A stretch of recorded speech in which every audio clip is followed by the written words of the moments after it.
মানিক চোরা এই যে বিচারপতি হলো, মাননীয় আইনমন্ত্রীকে আমি যতদূর চিনি,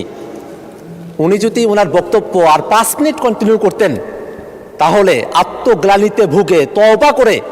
এই যে সুপ্রিম কোর্ট বিচারক নিয়োগের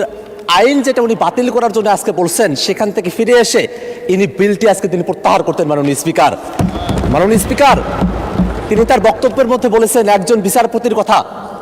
এনায়েতুর রহিম এনায়েত, যিনি বলেছিলেন যে তিনি হচ্ছেন শপথবদ্ধ বিচারপতি, রাজনীতিবিদ। এই যে শপথবদ্ধ রাজনীতিবিদ তৈরি হলো, খায়রুল হকের মতো বিচারপতি তৈরি হলো, মানিক চোরা শব্দটা এখানকার জন্য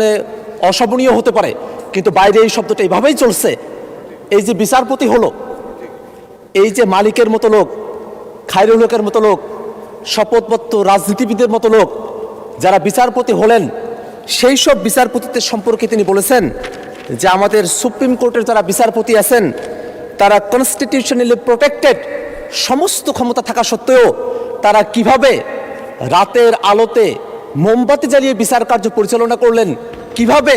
বেগম খালেদা জিয়াকে তারা অতিরিক্ত সাজা দিলেন